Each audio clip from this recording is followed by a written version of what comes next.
In the matter of the people of the state of California versus Orenthal James Simpson, case number BA096. And so, my fellow Americans, ask not what your country can do for you.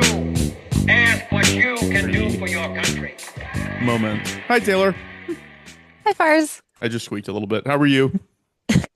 Good. How are you? I'm good. I'm good. You know, I was thinking about this, about how I almost feel like I don't have a right to tell parents that I'm tired because I know what y'all endure. No, I was tired when I was 20. You're tired. You're tired for the life you're living. But I You also, have no as- idea what it's like, but you also can be tired in your own. I did Oh, listen to a podcast where somebody was talking about how to harness the energy of a parent and how it's like a weird superhuman capability given how much running around you have to do along with balancing job and household and all that stuff.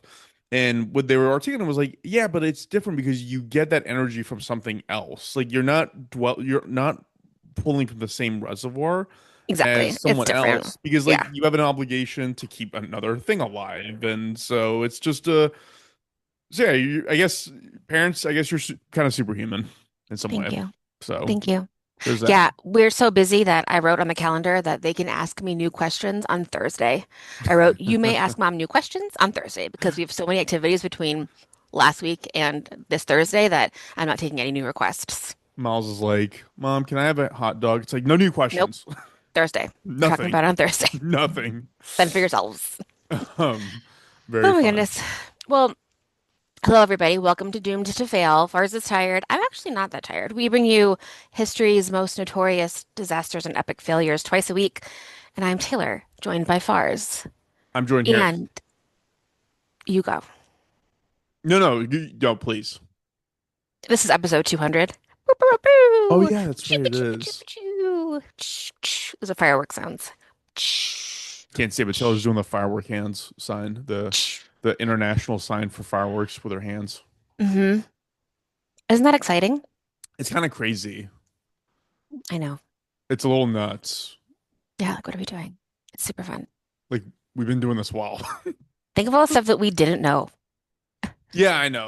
Like ultimately, like I that's the one thing that besides our accountability structure to one another that Mhm. keeps bringing me back is like it lets you just snap out of like your day-to-day life a little bit and be like, I'm gonna research something I don't know a lot about or I Yeah. haven't looked at in a very long time, and it's just gonna break up the week into something else that could be interesting. So that's been very, very fun.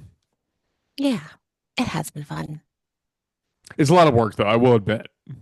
I I just got actually speaking of books, I just got Abundance from the library. Let me check it out. I have to like check it out or it's going to go away on my phone. But I will read that. It's I only did 7 hours. buy Abundance recently as well. Good for you. Okay. Let me have to check it out. They're gonna take it away from me. Oh no, I think I got it. No, I'll read that this week. It is short. Oh, I have another one due in 14 days. Ugh, Libby's so stressful. I read like a stupid meme that was like, I lived it. All my Libby holds came in at the same time. Because if you like have a bunch of stuff from the library, it all comes at the same time. And then you're like, I don't have 100 hours this week to listen to books, you know. Is And your then library really busy? actually, it must be because I actually pull from two libraries. I pull from the LA library and the San Bernardino County library. Mm. So yeah, they're both pretty busy. I don't really know how it works with like licensing, but they can like, give out 3 copies at a time, you know? So I'll admit right now that I've never been to the Austin one that's downtown. I'm positive Blair has and has probably told you about it. But apparently, so the outside of it's gorgeous. It's very cool looking, very modern. It's got like Hmm. a great greenscape outside of it. And I hear there's like a bar on the rooftop, a rooftop that you can hang Ooh, out and read it. It's supposed to be one of the. I love that. Also, were you the one that told me, or did somebody else tell me that you can check out seeds?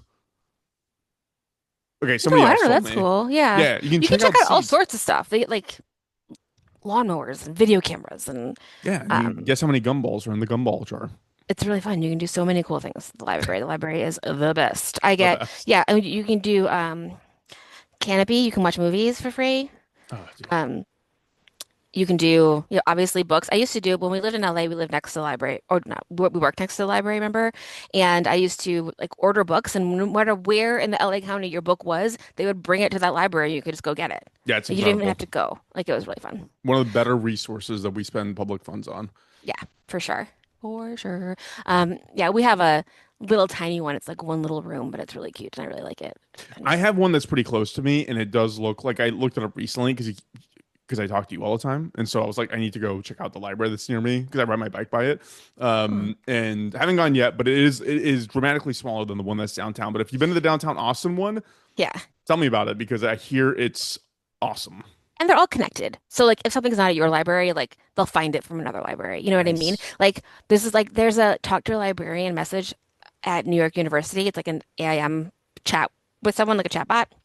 Not a whatever, not a chatbot, it's a human.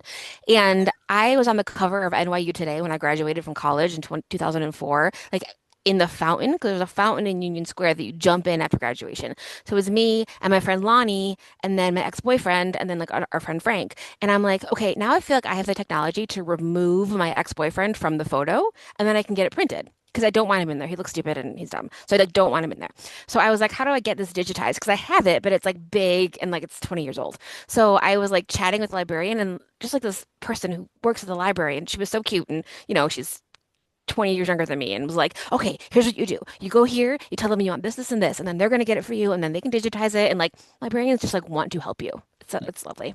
Taylor, I just learned this today because I went to the Apple store this weekend and I Mhm. was tinkering with the new iPhone. And apparently, with the new iPhone, if you take a picture, they have this AI thing where you can like circle a person or a thing you don't want in the picture and it removes it. Yeah, you can do that Is with that Canny. It's anybody can do incredible. that? Yeah. I did not know that was a thing. Isn't that amazing? I feel like there's so many pictures where like you would have to send it to a guy to Photoshop it, and it would cost like $100. Now you can just like do it. The age where we're all out of jobs is coming pretty soon. Yeah, whatever. Um, cool. Well, anyway, go to your library, read Support your books. It's library. super fun. I did read a book for this one, but I read it like a long time ago, and I was like, I'm not reading it again. So I did other things to prepare for this. But I told you I'm going to do a big one because I did a big one last time. I did the Donner Party, No, you and did Enron I'm last time. oh, I did Enron last time, and then I did the Donner Party before Yep. that. So two big ones. And I'm going to have you guess. What is the most expensive disaster in human history? Uh, it's got to be 9/11. No, good guess. This one is the total, and it's ongoing, is $700 billion US dollars to clean up, contain Oh, individuals. Chernobyl? Yes. Wow. That is It's a big also the one. worst nuclear disaster in history, obviously. So, all of that. I have a ton of sources. I'll put them in our notes. I watched like a bunch of YouTube um like little documentaries. I also watched the TV show. You've watched that, right? I've not. Rachel's tried to get me to watch it. I've gotten halfway through. But again, this is one of those things where I've been obsessed with this. Yeah. And the TV show adds like drama that I'm like, I don't know if I need. Well, I think it's super good, and I also think it's really helpful. Like I think I saw this before with other things where if you watch even like a dramatized version, at least you have like a person whose face you can picture, even though it's not like the real person, but you can like kind of picture their mannerisms and be like, oh, it was that guy, Yeah, that's a good not that point. guy. Yep. So that I feel like that helps me when I'm trying to visualize these things because I'm just like, oh, it's this It's all person. Like, faceless, gray, non-player characters in your yeah, mind, and yeah, like I can make them up in my mind, but I can be like, oh, this is how they move. Like I can kind of merge them together. And so freaking HBO Max changed their name back to HBO Max. You heard this.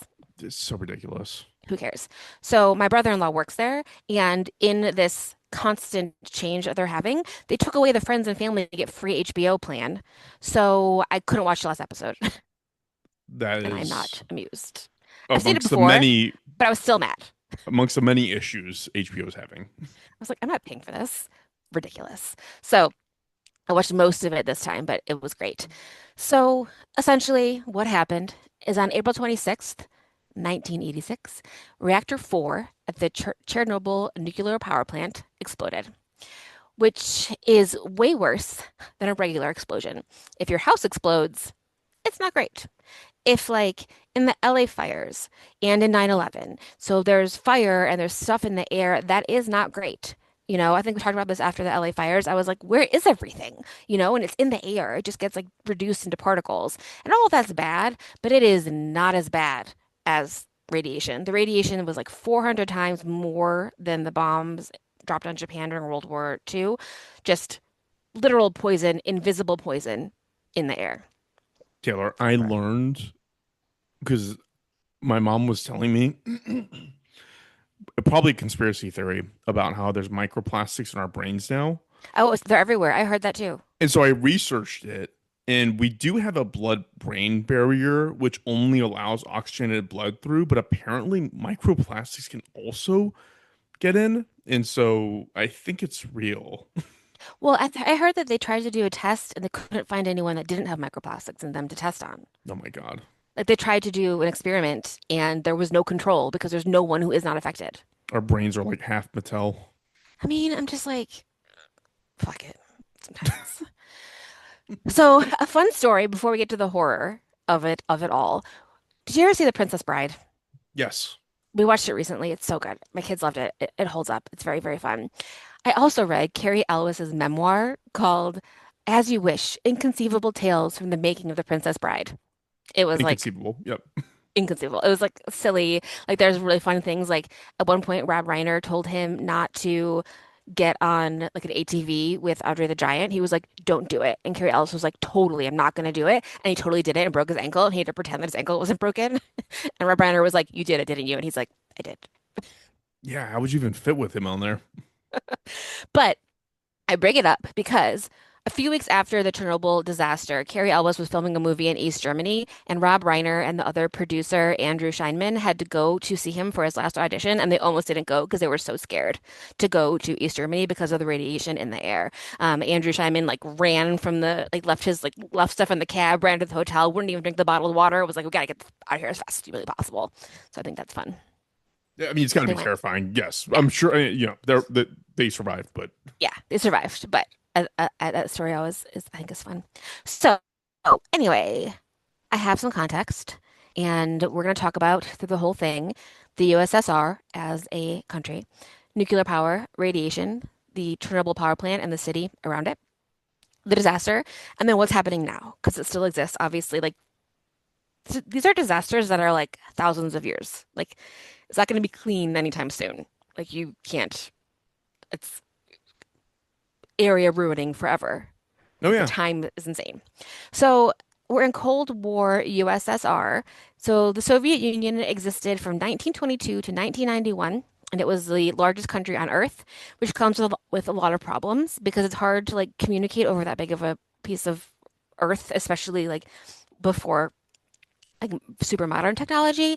It also borders a ton of countries, like 15 countries. So you have to like defend like all these borders, all these different countries. Russia now and the USSR all had 11 time zones, which is just insane amount of time zones. So you could be on one side and the other side, and there's 10 hours between places in the same country, Yeah, it sounds. which makes things difficult.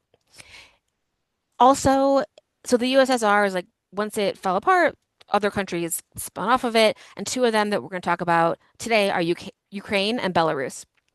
Mostly in Ukraine, like the Chernobyl was in Ukraine, but also Belarus was super affected as well. This is also obviously a very, very socialist society. So the culture of the USSR is that we can do anything and we are doing it. So we can do satellites, we can go to space, we can do nuclear power plants. Like we are strong, we continue to do things. And you very much like Enron, you can never go backwards. You're always pushing forward. You cannot admit mistakes. You cannot say that anything is going wrong. You're just like, yes, things are going well. And even though like you may know as a person this is not going well, you say yes anyway. Was this under, this was Khrushchev, right? Gorbachev. Ah, okay. So Gorbachev was like just new. He was like his first year doing it. So they keep pushing forward, and you can't keep pushing forward forever. But one of the big things that the USSR wanted to do was have the most nuclear power plants in the world. So they built a handful of them. So a nuclear power plant, do you know how nuclear power works, Fars? Or do you want me to tell Yes, you? Do you want to tell me? Let I me do tell know you. how it works.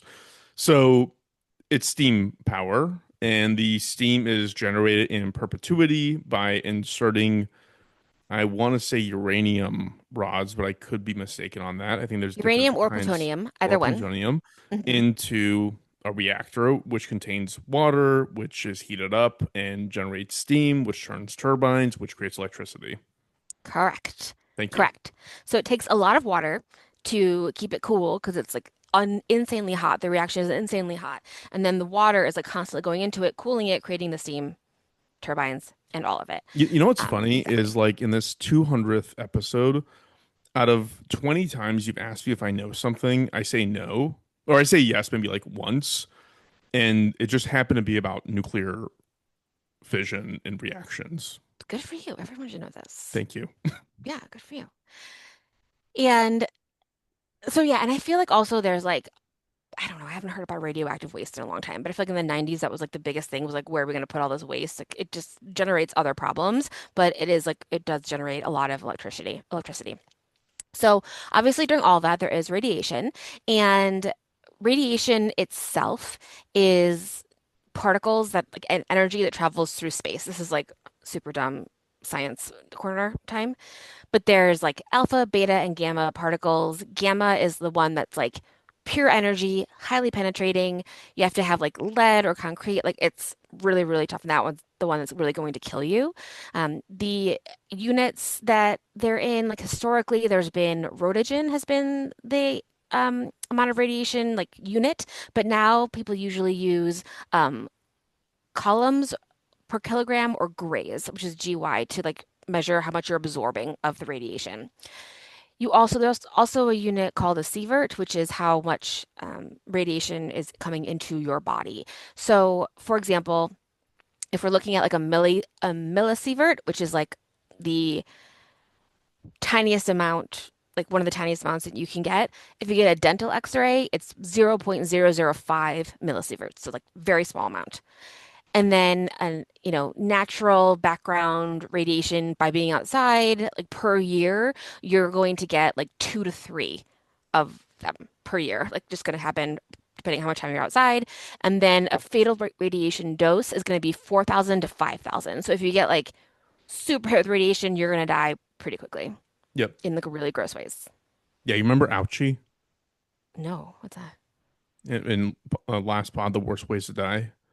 Mm-mm. He got hit with like a million sieverts, Yes. and then like his heart would stop, but they would keep him alive. And there was pictures of him with his like he was just like a skeleton man with like a brain and a heart.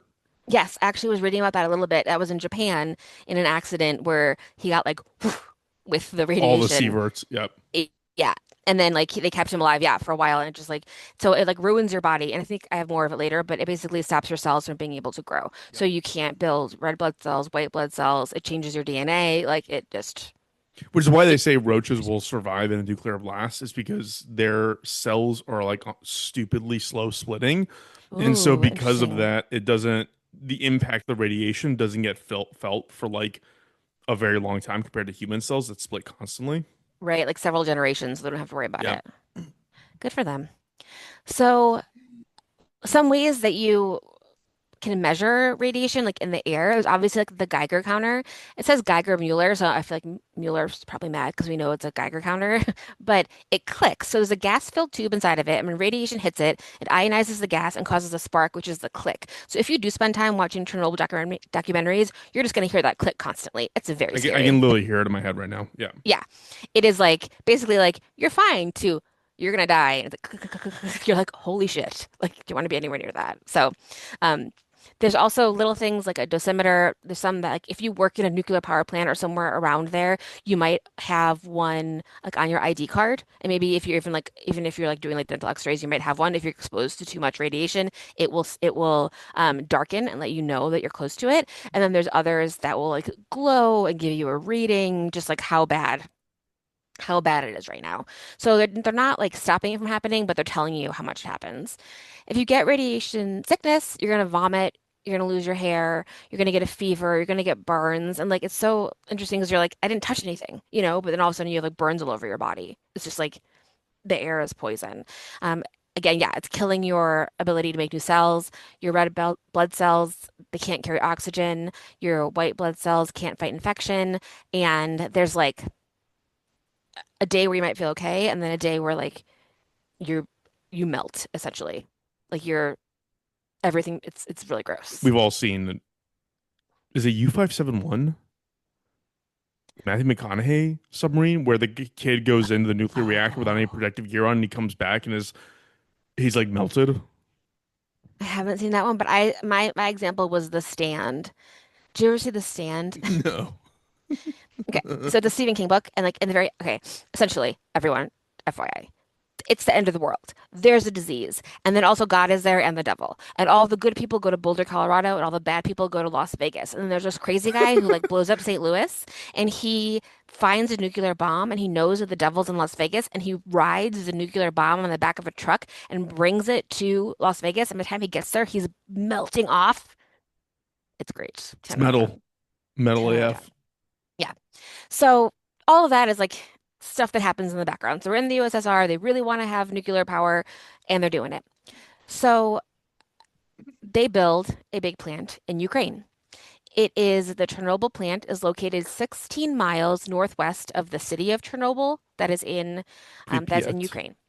But that's not the city yet. That's the Oh, city of Chernobyl that they build it next to. So basically, where you are is like forest, and they build the city, the Pripyat city. If you have to do the Pripyat, can you do that? Pripyat. Pripyat. How many ripples? You gotta squint when you do it for some Pripyat. reason.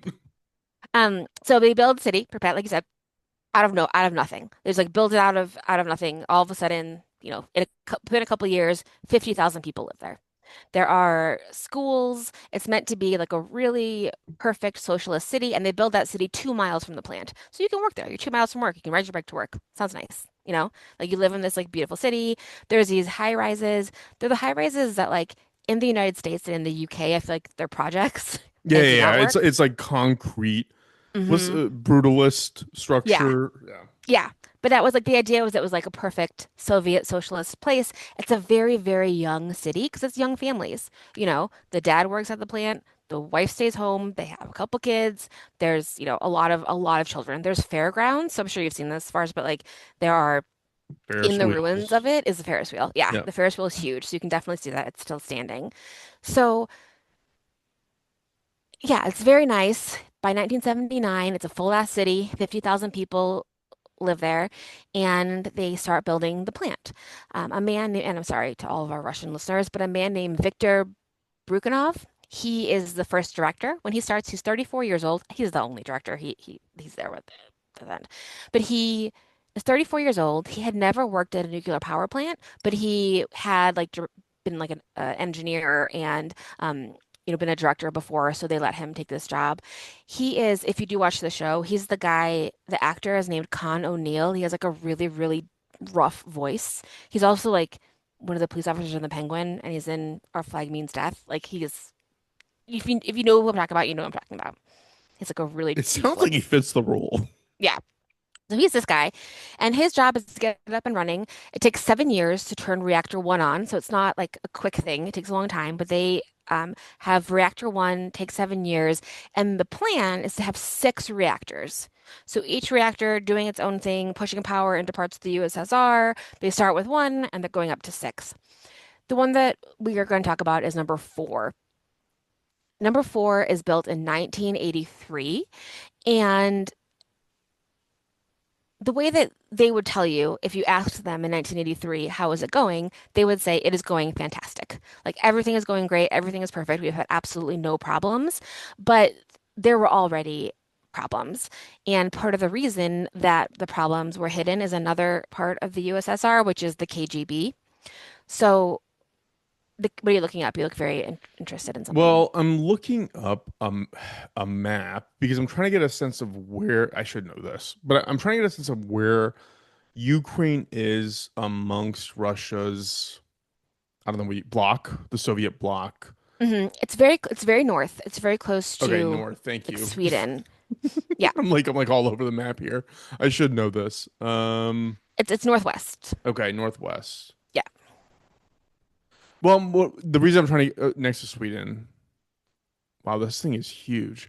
Wow, Russia's huge. Right. That's what I'm trying to say. Like, Russia's how do you like if huge. governing that area, like, remember when Catherine the Great like went on a sled ride all over Russia to try to meet new people because she's like, how am I supposed to govern these people? They are, you know, 85 days away or whatever, however long it takes you to sled across Russia. Yeah, so basically, if you have this thing okay, if you have this thing in Ukraine, you can basically power most of the Western Soviet blocks. You got Yeah.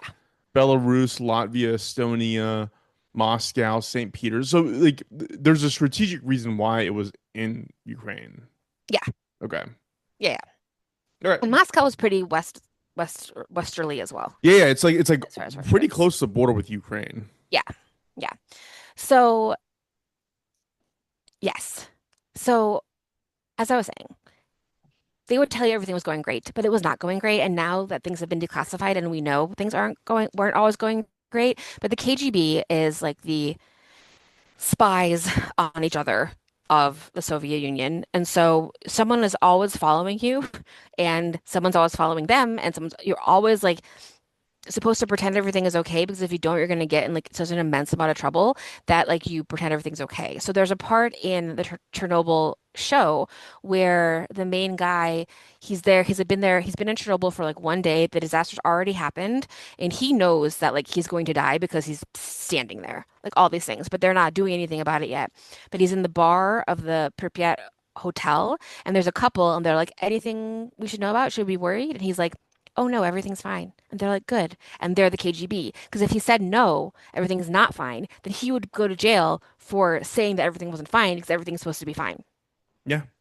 which is not how you solve problems. But now we know that there was a report in 1983 that reported there were 27 accidents and a ton of failures leading up to this. In September 1982, there was a partial core meltdown in Reactor 1 due to a faulty cooling valve, and it had to be offline for 8 months. So, in released KGB documents that from 1984, they said, quote, they knew as early as 1983, quote, that it was one of the most dangerous nuclear power plants in the USSR. So they knew that it wasn't going well. And a lot of that was due to construction and like not doing every detail that you needed to do. Yep. We'll talk about that. So Unit 4 is an RBMK reactor. There's 17 of them in the USSR, so it's not the only one. There's a bunch of them, and it is built by December 1983. So the last thing you need to do when you build a nuclear reactor or like I imagine a car or something else is a safety test. Like Right. it's done. Let's make sure that it'll work and no one's going to die. But in the way that it worked is you got your bonus in December of the year that you were in, and you wouldn't get your bonus for all the work you did on the reactor if it wasn't done by the end of the year. So they had to say that it was done because a lot of people were like counting on the bonuses and like the promotions and the things that would happen after it was finished. So it had to be finished. There was no option to say, let's just wait until next year. So the director signed off and said it was done at the end of 1983, but they never did the safety test. It's interesting. It's like everybody knew that something was amiss and were turning a blind eye to it, Yeah. and then disaster struck. And you just Weird. don't say anything. Hmm, exactly. I know. So now it's 1986 and they have to do the safety test. It is like there is no more waiting. It's been online for a couple of years. They have to do it by a certain time. And the day that they have to do it by is May 1st. So May 1st is May Day, which is a big deal in the USSR. It's like Labor Day, but like everything's a labor party. They're super, super excited. Everyone will be out on the street. It's like Lenin's big party, big pictures of Lenin. Everyone has a red flag. Everyone's excited. And they're going to do it by then because the holiday's coming up. Nobody wants to work. They all want to go do the holiday. It's spring. There's this like beautiful illusion of everything being fine. And they're like, let's just complete this test before May Day so we can go party, Yeah, makes sense. you know? So, so hold on. I'm going to pause and sniff.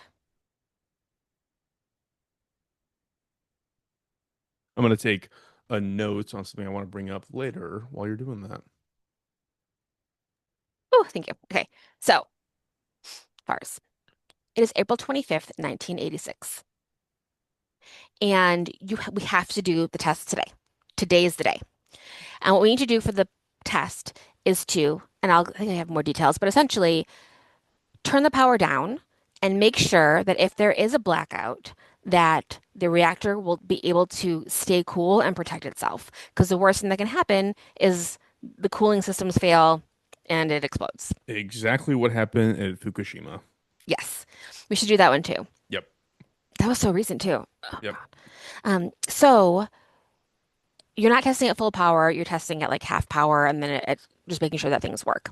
So they pull power from parts of the reactor and bring it back slowly, and they use power from an outside source to make sure that it would work. Again, if it's not cooling, it's very, very bad. So they started in the morning of April 25th, and then part way through the day, another nuclear reactor 300 miles away got shut down for another reason. And because of that, they had to pull it back to full power because they needed the power from the other reactor being shut down.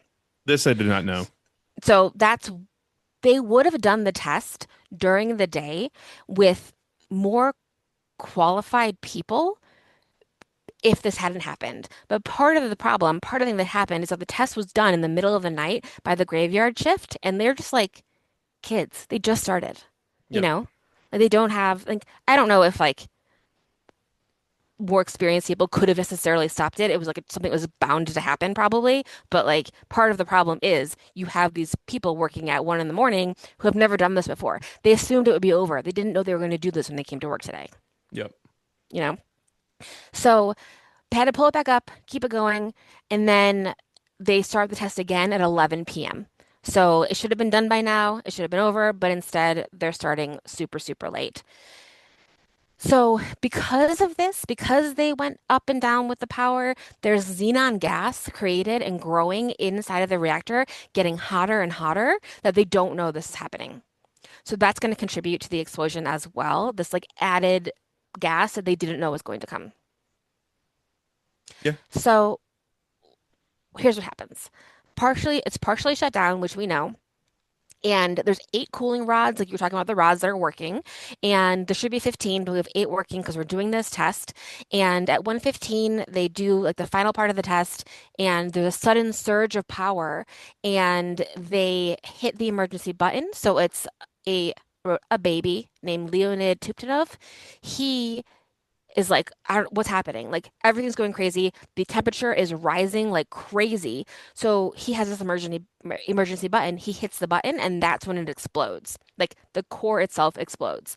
And the reason that it exploded is because he hit the button, and the fuel rods went in, and they had like graphite tips on them that caused more reaction than it should have. Yeah, Is like that what we'll learn. part's yeah. I recall this where like there was something defective about the rod because the rods, when you insert the rods, they control the reaction, so you can slow it Mm-hmm. down or speed it up. There was Mm-hmm. something defective within the rods that Mm-hmm. caused. I mean, it's like the Swiss cheese bottle where like Yeah. everything aligned to go wrong. Exactly, because they were like they've been using the rods successfully for a while. It wasn't just like it just happened because it was so hot, and it was so hot because they're doing the test and because they had paused the test. Exactly that. Like all the Yep. different things that happened. So he hit it, and the huge steam explosion, it destroys the building. The building that the reactor is in is like a 17-story building, and now it has a hole in it. And that means the core is gone. But that has never happened before. Like no one knows this. Like it isn't something that has happened. And Wait, oh, I real think quick, I've Taylor. Are you gonna go into because this is the scariest part to me is the core aspect. Are you gonna go into details of what the containment was and all that? I'm gonna do what they do afterwards, or do you mean like right now? Well, when this happens, the scary part to me, which is the elephant foot ultimately, Yeah, I'll get to that at the end. is that the core has like I forgot how many tens of feet of concrete between it and like being exposed to the outside world. Hmm. That's how hot this thing got. Yeah. Is like it burned all the way through the entire containment. It's like crazy. The magnitudes, like you can't. I forgot how many. Do you know what the temperature was? It was like as hot as the sun or something. Like it was Yeah, insane. yeah. It's like thousands of degrees. And yeah, so it's yes. So I forgot to mention that there's a nuclear engineer there, and he's the boss at this time. His name is Anatoly Dyatlov, and a lot of it is him like not understanding what's happening and not knowing what's happening. But he keeps saying, keep putting more water into it. You have to keep the core cool because they thought that something else happened, like just like the building exploded, not the core, because the core has never exploded before. But like you said, it's not just encased in the concrete; it's encased in graphite and like all these minerals and things that are supposed to like be able to handle all this heat, and that explodes. And so you have like this graphite, which is this rock that is black and looks like a rock, and it is as hot as the sun, and it is going to kill you, and it is in the air. Yeah, it's Exactly. freaky. Yeah. So Dyatlov again, he's like, this like why keep it cool, like what's happening, like this has never happened before, this cannot happen. But it was over. Inside they were like, are we being bombed, like is it the Americans, like what is happening, like you don't really understand what is happening. Two people died instantly, and the official death toll is 34, but like we know that that is not correct. Yeah, like there were babies being born like 10 Yeah, years later who had like defects. exactly.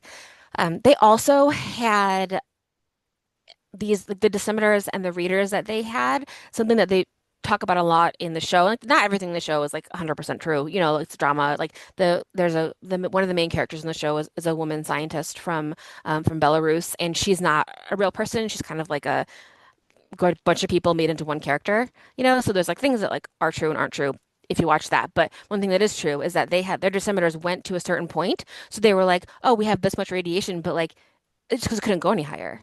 You know, like if you have like a 200-degree fever, your thermometer is going to tell you have a 110-degree fever because Yep. you don't have a 200-degree thermometer, you know? So, um, so they're trying to figure out what's going on. I have a couple quotes. One of one person from the night shift, Alexander Akimov, his final words were, quote, I am guilty. I feel guilty. We did everything wrong. He was one of the ones who went down into the core to try to put more water into it, like into the building, and he died 2 weeks later from radiation. But he was basically like, this has to be our fault. You know, like Yep. what is going on? So outside, the roof is partially on the ground. So it didn't like collapse, it like exploded out. So still parts of the roof that like exist. And then all the graphite is on the ground and it is on fire. But it is like you said, the hottest fire you've ever seen. Like you don't even know what to do. And they call all the firemen from Pripyat to come in. What help us? What do we do? The hoses are melting, their shoes are melting to the ground. There is no water because it just turns into steam immediately. Yep. You know, you can't It's too even hot. You can't do try. anything to it. Yeah, it's way too hot. And the firemen start vomiting like almost immediately. So they're also getting sick like right away from it. And there's just like nothing that you can do. Like I said, it's 400 times more radiation than the bomb dropped on Hiroshima. So just like you're going to die from this already.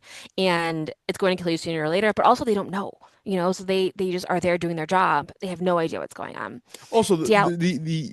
interesting part is that this isn't even all the radiation. What they're taking in is a residual kickoff. The core is burnt into like four levels beneath it, away from them. This is just like the residual stuff that just Oh happened to yeah, be in the air. you can't go next to it. Yeah, You know, exactly. like if you're next to it, you die immediately. Yeah, Like yeah. there's no, you can't like get that close to it. Yeah, totally. It's like lava. Like you can't get next to lava, you'll catch on fire. Yep.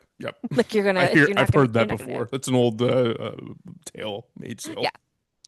So and Dyatlov, the supervisor, he knows he's going to jail. He's like, I'm fucked. We're fucked. Everyone's gonna go to jail for this if I don't die immediately, which he didn't.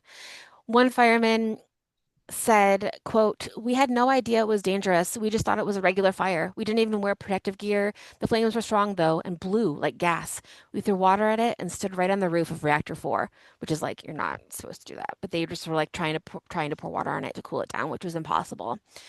The director and other like bureaucrats basically are in a bunker underground, which they had built as a crisis center just in case they got like nuked by the Americans, all the things. So they're trying to figure out what's going on. But it's also a lot of being like, we have it under control. Congratulations, comrade. You know, because they're not going to admit that they don't have it under control. There's a part in the very beginning of the show where they all clap at each other. Like, great job handling this disaster, everyone. But also Congratulations. like this had never happened. That's Yeah, the thing that when something is unprecedented, like you don't know how you can react. Like you're like, what is going on? Like I mean, totally. Most how? people are like, what is going on? They Yeah, have no idea. So, but they're starting to see people sick and starting to see things happening, and then the fire is like not going out.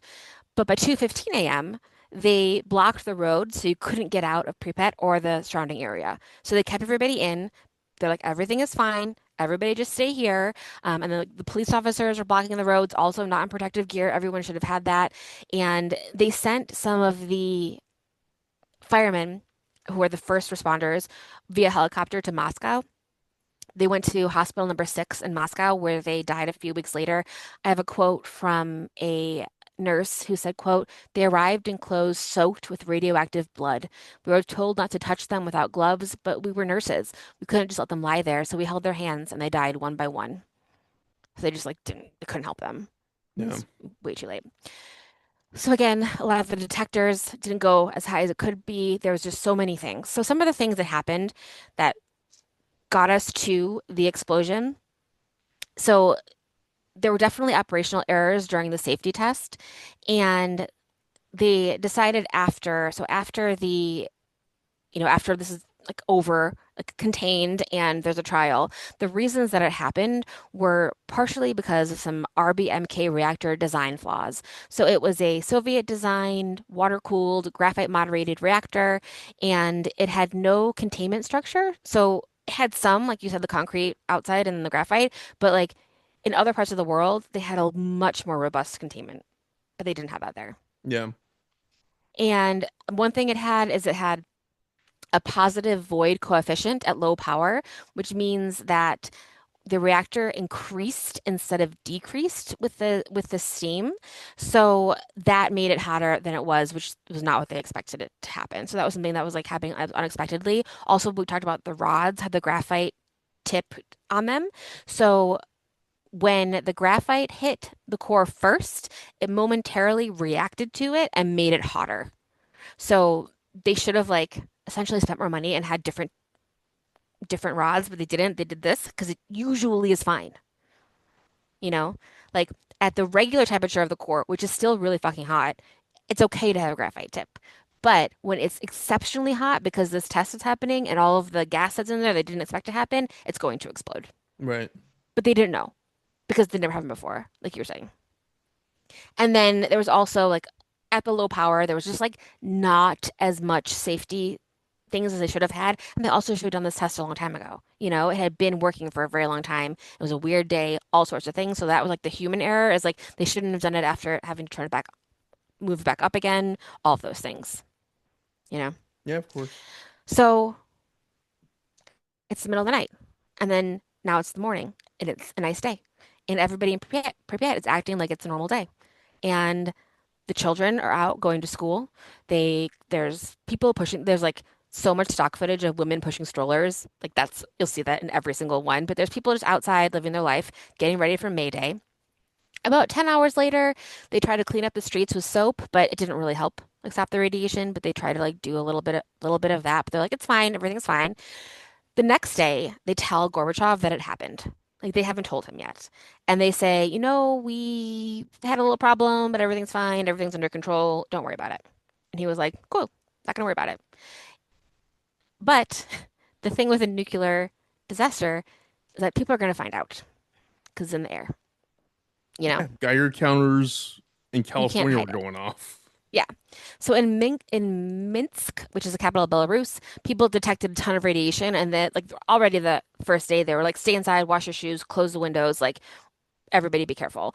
And then other countries, excuse me, outside the USSR started to feel it as well. So one story that I thought was super fun is in Sweden, like we talked said is close, but there are some guys that worked at a nuclear plant there, and they walked to work that morning and it was raining. So they walk to work and it's raining, and they get to work, and there is a radiation detector, which is like at the door. And it's meant to be when you're leaving work to make sure you have no radiation on you, you know? Like that's Yeah, that's why it's there. But they go into work and it goes off. And they're like, what the hell? not We good. were just outside. Like Not that good. doesn't make any sense. So that's how they knew something was happening, and they knew that it was coming from, they knew that it was coming from Chernobyl because of like the type of thing it was, and they were like, "What's going on?" And the Russia was still like not wanting to tell the world it was happening when it's definitely like a world event. Like you can't keep it to Yeah. yourself. It's very similar. I feel like we talked about volcanoes with like the smoke going into like the atmosphere and like hitting the jet stream, and then you're like, "Crap." Yep. Everyone knows. So finally, on April 27th, they announced that people had to leave prepared. They had to like leave. You have an hour to get your stuff and to leave. They said you will be back. Just bring a little bit of stuff, and then it will be everything will be fine. So what they did is I'm gonna tell you what they said because this is it's I wrote it's a fucking miracle of Soviet efficiency. Within a couple hours, they evacuated 53,000 people from the city on buses. They said, bring a suitcase, you will come back. They never went back. So they do this in the show and they do this in a bunch of the documentaries and they do it in Russian, obviously, but I'm going to read it to you in English because I don't speak Russian. But this announcement is way too long and like very weird and calm. But over loudspeakers coming from like the loudspeakers in town, they said, quote, "Attention, attention, dear comrades. The City Council of People's Deputies informs you that due to an accident at the Chernobyl Nuclear Power Plant, an unfavorable radiation situation is developing in the city of Pripyat. Measures are being taken by the Communist Party, its organizations, and the armed forces to deal with this. Nevertheless, to ensure complete safety, especially of children, a temporary evacuation of the city's residents and nearby settlements is required. For this purpose, starting from 2 p.m. today, April 27th, buses will be provided for each residential block, escorted by police officers and city officials. It is recommended to take documents, essential personal belongings, and food for a short stay. The administration of enterprises and institutions in the city has determined the personnel who will remain to ensure the city's continued functioning. Dear comrades, when temporarily leaving your homes, please make sure to close windows, turn off electrical and gas appliances, and shut off the water. Please remain calm, orderly, and disciplined." There's something so eerie and creepy about the way you read Yeah. that. I feel like I'm watching like not Resident Evil. Oh my God, I'm forget the name of the whatever Raccoon City. I picture you Mm. announcing this in Raccoon City. Yes. Yes. Like everything's fine. Take a walk. You're like, not fine. So again, they never go back. The keep getting pushed out farther and farther. Eventually, there will be a 30 kilometers out from Chernobyl exclusion zone, which I'll talk about more later, but it's 26,000 square kilometers. You can safely live there in 24,000 years. We'll start planning. It'll go back to the way that it was, in 24,000 years. So they get everybody out, which is really incredible. But all around the USSR, it's still May Day in a couple days, and there's tons of people out in the streets, and these people are going to eventually, like you said, like children are going to be born with cancers. People are going to get cancer. That's going to be a big part of it, and I'll tell you more about that actually later too. Other bad news that I did not know is that they did a thing called Operation Cyclone, which is a secret operation where they sent jets over the area where the clouds were because the wind is starting to move towards like Mother Russia. Like it's moving east towards Mother Russia, and they're like, we don't want this shit over here. So they take planes and they go into the clouds and they shoot the clouds with silver iodide to create rain, and Seriously? mhm, and it rains radioactive rain on Belarus, and there's parts of Belarus that will never recover because they Really? they were like, we don't want this shit in Moscow. We got to stop it. So they make it rain radiation over Belarus. I've never heard that. I know, isn't that wild? That isn't. I can't believe It's they had real the fucked up. technology to do that back Yeah, then. yeah. So they were like, we got to stop it before it gets to us. So they did that, which is fucked up. So in the plant, they're not telling people about the full danger, obviously. There's helicopters dropping sand and boron and other things into the core, but you can't get that close to it either because the radiation destroys machinery. So there's like videos of helicopters getting close and then just tipping over, Wild. which is very sad. And what they've been putting it in is actually making it hotter. Like all these things are happening, and it's going to start to melt into the groundwater below. So you're right that it melted down, but it hasn't like hit the actual like groundwater yet. But let me tell you about that in a second. So in the show, again, you should watch it. The star is a guy named Valery Legoslov. He's a nuclear physicist. He knew that nuclear power wasn't safe. He was the kind of a person who would like actually say stuff and like talk to people about it. And so they called him in to help. And basically, what his studies had been like before this is like the infrastructure for this and the people working in it are both getting old. What do we do? Which like kind of reminds me of air traffic controllers, Yeah. you know? And all like banking and air traffic software, which is Lisp, Yeah. and nobody knows how to write Lisp. Yep, exactly. So he's bringing this up, and he's saying like, it's very hard to innovate in the Soviet society, and he's been talking about this a while. So they bring him in. He brings in some things like what they should put on the fire, and how he's like really helps this. He ends up testifying in like a council in Vienna. They're not ever going to get to, but like he dies by suicide a couple of years later. Like this like ruined him. He knew he was going to die from being there for so long because he was like there helping like in the days after. He knew that it was cutting his life shorter and shorter, but he was still like really upset by it. So the thing that you were talking about, the core melting down, is something that they thought might happen, and it's called the China syndrome. Have you heard of this? It sounds familiar, but I don't know what it means. So it's like not a real thing. Like probably can't really happen. But Oh there yeah, was it melts from the US all the way down into China. into Yep, yep, China. yep. Yeah, exactly. Which would be bad for everyone. But there was a movie in 1979 called The China Syndrome about stopping this from happening in the United States. So that movie came out like 3 weeks before the reactor at 3 Mile Island had its accident. So we can talk about that someday too. The one that we had in like 1979. That's So amazing.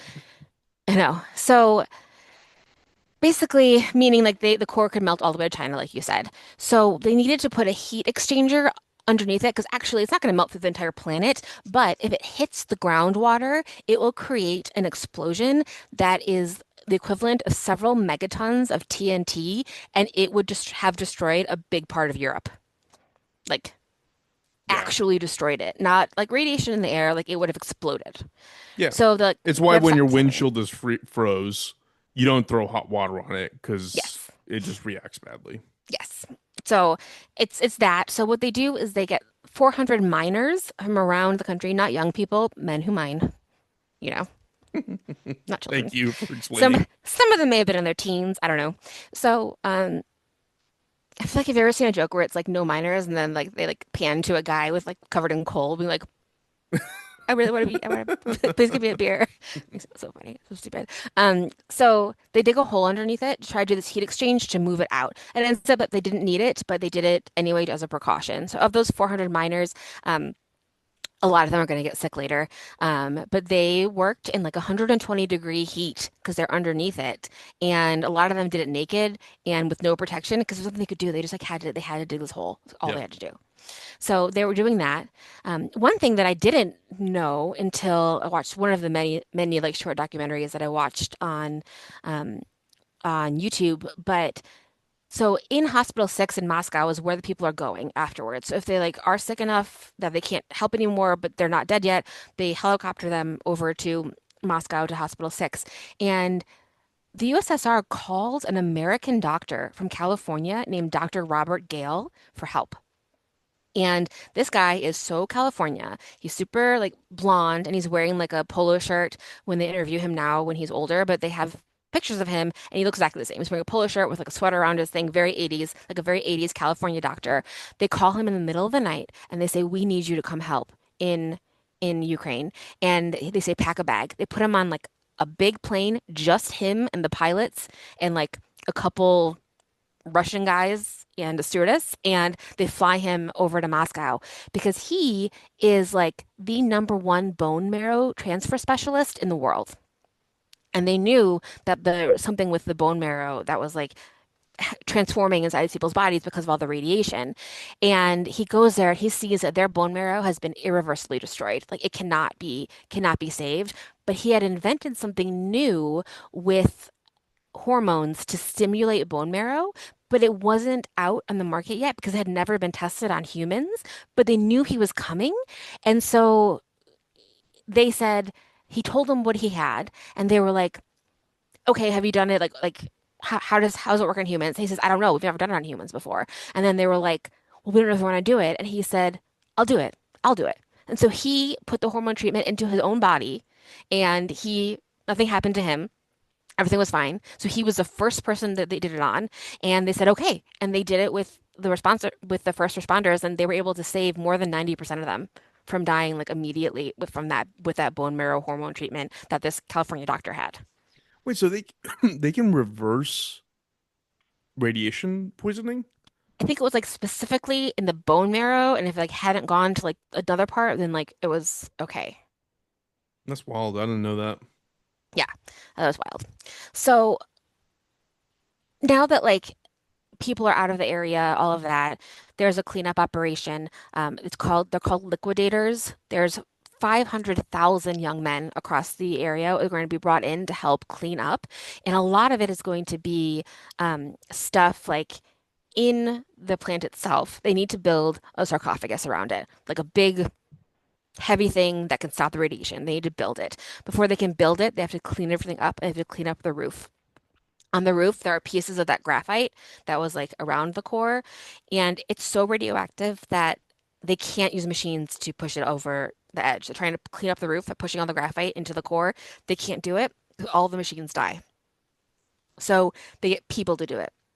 They call them bio robots because it's just people, and they have 90 seconds at a time. They go onto the roof and they scoop up graphite, throw it over the edge, and then run back because you can't be there longer than that. Right.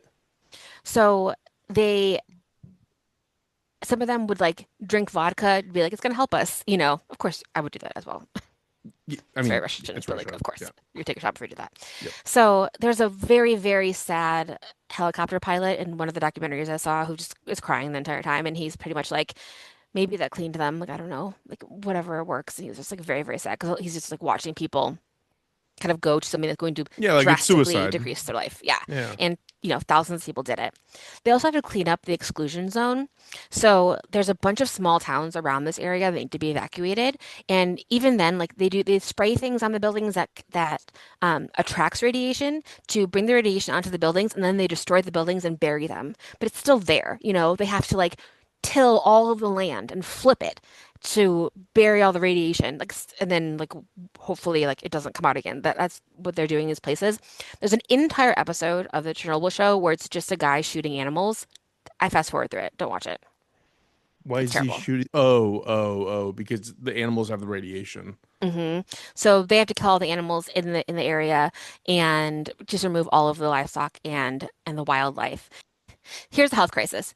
So after these guys go through and they bulldoze these towns and they, shoot all these animals and have to do all these like really devastating things, there's a health crisis amongst the liquidators because they assume that they're going to get cancer, which they are, but they assume that their life expectancy is so much lower that they just like don't take care of themselves at all. Right. They take more risks. They, are like, they drink constantly, they smoke constantly. Also, everybody's smoking constantly anyway because it's like the 80s. Of course. And so they have like drastically lower lifespans, like not just because of the radiation, but also because of their lifestyle choices. Because after that, you feel terrible, Yeah, of you know? course. I get it. Um, from that, about 16,000 cases of thyroid cancer will come up. That's going to be the biggest one, especially if you're like drinking the milk and like eating the food in the area. Thyroid cancer is the one that most people are going to get after this. There was one elderly resident, I have a quote that says, they came in trucks, told us to leave everything, our goats, our icons, our houses. I told them, I was born here. I will die here. I dug a well with my husband. I'm not afraid of death, but I am afraid of leaving my land. So people like, that's very traumatizing for Party. everyone. Party people. Yeah. So now it's September, a couple months later, and they need to start turning on the rest of the reactors because the rest of the reactors are like have still been working and like all this other stuff has been happening. But by November 1986, they've built the sarcophagus, which is like the cover. Inside the sarcophagus, it's obviously like covered in radioactive dust, and it's obviously like constantly just getting more and more deteriorated because everything that's happening and because of the heat from the what's left of the core, which we'll talk about and the water inside the sarcophagus, it's constantly raining radioactive water. So crazy. Isn't that crazy? So it's like it's not great in there. And of course, afterwards, so that's like part of the cleanup stuff. Of course, afterwards, there is a trial. The director, Victor Brukhanov, he is going to go to a labor camp for 5 years. Um, he was sentenced to 10, but he served 5. The chief engineer got 10 years, and Dyatlov, the deputy chief engineer, the one who was there, who kept saying that nothing was wrong and that they needed to cool the core, he got 10 years and served 5.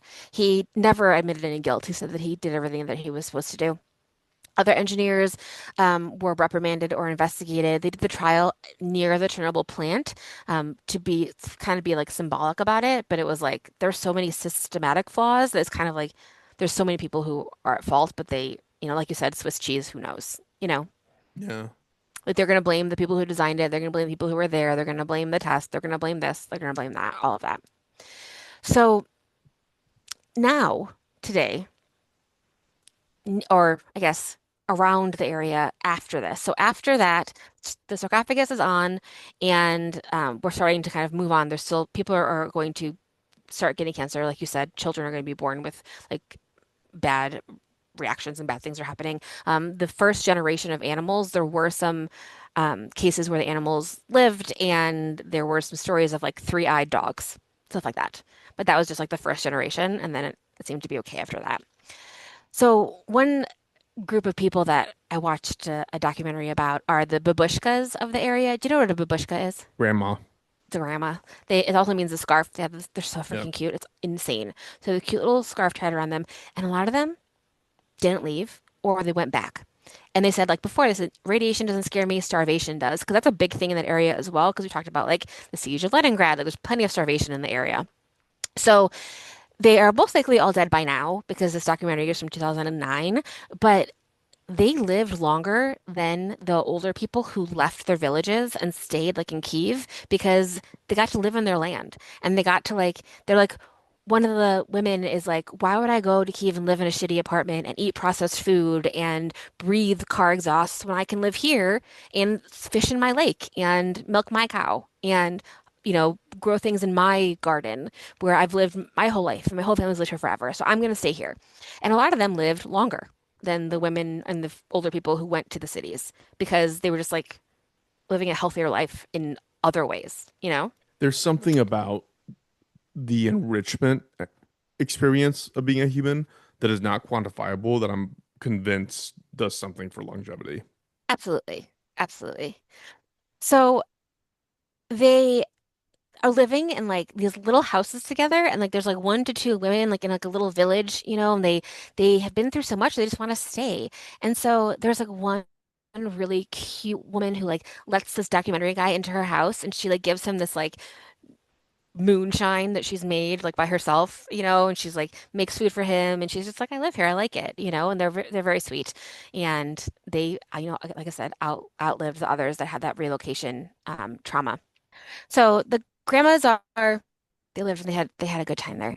Obviously, Pripyat itself is abandoned. And I watched a video and I couldn't find it this time, but a long time ago I watched one that was so sad. This woman like got to go back to her apartment and expected it to like be there, but it wasn't. Because people have like raided it, and taken stuff out of it, which is bad because there's that stuff had radiation on it. Yep. And like all the windows are broken and like the rain has come in and so it's like very destroyed. But that you can watch videos of going through like the schools where there's like open textbooks talking about So socialism, eerie. pictures of Lenin. So weird, so eerie. And the weather and the animal and the plants have taken over. So actually the Yep. wildlife is flourishing. Yep. There's I wouldn't necessarily like eat venison from that area or live deer or like a bear, but like the animals are okay and they're living there and then the vegetation is kind of taking over and you there have also been wildfires, which is not good for anyone if that area catches on fire. So that's happened a couple times since then. You can take a bus tour if you want to. Maybe not, I wouldn't say go on vacation to Ukraine today, but Didn't Russia attack it did. I'm gonna Chernobyl? get to that. Yeah, I'm gonna get to that. So but you yeah, but you can take a bus tour there. On December 15th, 2000, the last reactor in operation was shut down. So people have still been working there. There's 2,000 people work there. They go in and out. They take like a special train there from a city that they built like a little bit outside of it because you can't just like turn them all off, Right. you know? So it still exists. It's in the process of being decommissioned right now. Another thing that you mentioned before is the elephant foot, which is at the bottom of reactor 4. It's kind of like what is left. It is like the melted core. It is made of a element called corium, which can only be formed in a nuclear meltdown. So yay, we made a new thing. It is that. So the pictures of it, everything about it is just so nightmare Yeah, inducing. it is essentially so the corium we have created as people in 3 Mile Island, in Chernobyl, and 3 times in Japan. Yeah. So we've created it a couple times. But yes, you're right. It's like it looks like black lava. It looks like an elephant's foot, exactly. It's like a big blob. We have pictures of it, but the pictures are like one guy like threw a camera down, took a picture, and took it back up. If you're around it for more than 200 seconds, you're dead. Yep. Like there's nothing about it. It's still incredibly hot. It can still melt concrete. So it'll be hot for, I don't know, all time So until the world crazy. ends. It's still super hot. So the sarcophagus itself that they built started to deteriorate. So in 2010, there was like a world collaboration effort to cover it again. And they built a new one. So it is something that is like it's like a an archway over it. And they built it like a little bit further away, and then they scooted it on top of the existing sarcophagus, Yep. like Like railway 3 feet a day. tracks. Yep. Yeah, like really, really slowly. And in 2016, it got put in its right place, but it took a really long time because like sometimes you could only work on it for 5 minutes a day Yep. because you had to leave, which is wild. So once it was on, the radiation levels in the area fell by 90%, just like in the air. So that was really good. It's not completely sealed because people still have to go into it to maintain things. So there are like doors. You can like Well, get into it. people can go in there. I did see a documentary where some YouTuber was on a tour and he got into the sarcophagus, the new Mm, one, and that's where you can see the old one. right. And it is terrifying to look at. And you're able to kind of go into where the reactor area was, but there was like this giant new cement wall that was put into place next to it. hmm But hmm on the other side of it is where it all took place. It's very scary. It's very Yeah. creepy. Like you can find it. I'm sure if you just YouTube it, There's it'll like a pop thousand, up. Yeah, maybe a million Chernobyl. People like sneaking in too. You know, I watched one of like some dudes like staying overnight in one of the apartments and like trying to sneak around. There's plenty of that. it's crazy people. S- So that new cover is supposed to last at least 100 years, if not more. So that's good. The guy who built it said it'll probably last longer. So that's on there now. And then this is what you mentioned. If you are driving a tank, for example, from Russia to Ukraine, and you want to get to Kyiv, you have to go through the exclusion zone, which is bad because that is radioactive. And so in 2022, when Russia attacked Ukraine for the first time, they got there via the exclusion zone, which kicked up a shit ton of radioactive dust by like rolling their tanks through as one part. And then they did take over the plant because people were still working there and held them hostage for like 8 days. It's And crazy. like, could you like if I was held hostage and told to do my job, I would like send weird Slack messages. Like nobody would die though, you know? But these people were under all this intense pressure to like keep everything maintained while there's like guys with guns to their head, It's so you know? crazy. So crazy. They also have bombed it recently. Like also not good. Leave it alone. Let us just keep that little bit by itself. So, but this is my last thing. One part of that that I thought that I learned researching that little part is there are Russian soldiers who are like in their 20s who don't know about Chernobyl, Yes, yes, you yes, yes, know, yes. because that culture of like we've never done anything wrong that was part of the USSR is the culture in Russia and like they just don't learn about it. Yep, Isn't that wild? So like they would go there and they don't know. Like, they don't know the story. It's like right next door. It affected their parents and like all these people, but like there's parts of Russia where they never told them. yep. So they just didn't know, So crazy. which is crazy. Yeah, it's a That's it. horrifying situation. And it's one of those few stories that like I constantly go back to over and over again because it's just like such nightmare fuel. Hmm. And we're lucky it hasn't happened again, except when it did with Fukushima. I know I gotta go back in and learn a little bit more about that one. That one was, and also I watched a movie about Three Mile Island, um, here in the U.S. and that one was so sad because like they didn't evacuate the town around it, but like you can't sell your house. Like what Well, are you gonna do? also I mean that one was a near meltdown. That it didn't actually happen. Yeah, and this isn't a full meltdown. This is an explosion. Like started melting down, but also like you still Well, like I think a meltdown is anything where the core escapes containment, and in this case, mhm. it absolutely escaped containment. That's what the elephant's foot sitting on the ground in a basement. Like you can see in pictures that like it's a basement. Like it's not being pictured through a stethoscope in like a Yeah. concrete bunker. Like it's literally like No, where no, no. people walked around. Yeah. No, it's like it's out of the containment. Um, yeah, so but in Three Mile Island, like all those people got cancer, you Yeah, know?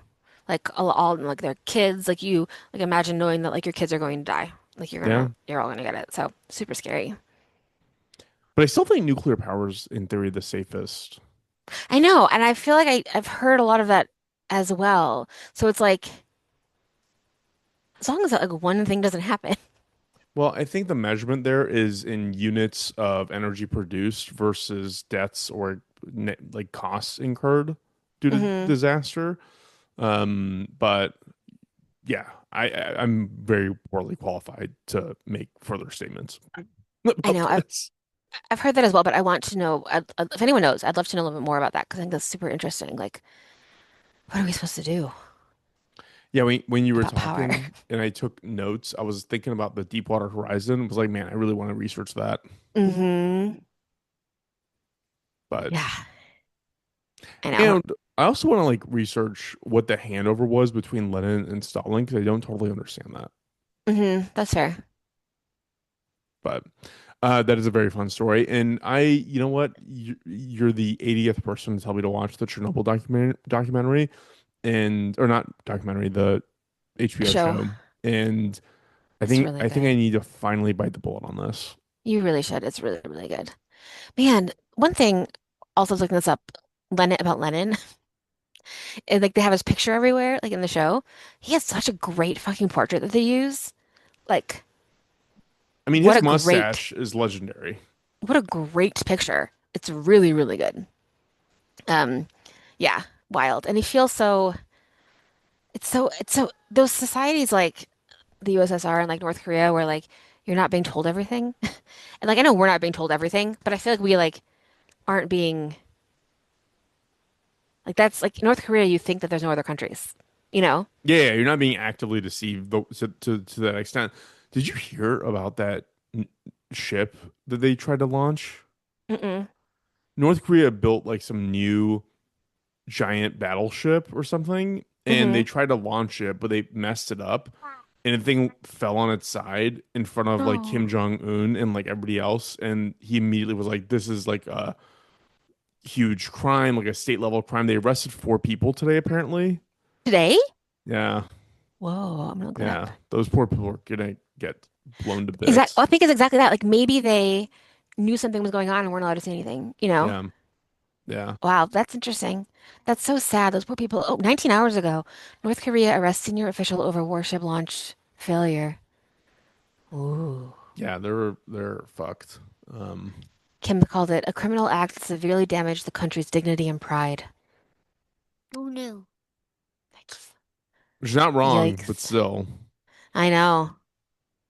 poor those bastards and their families. Hmm.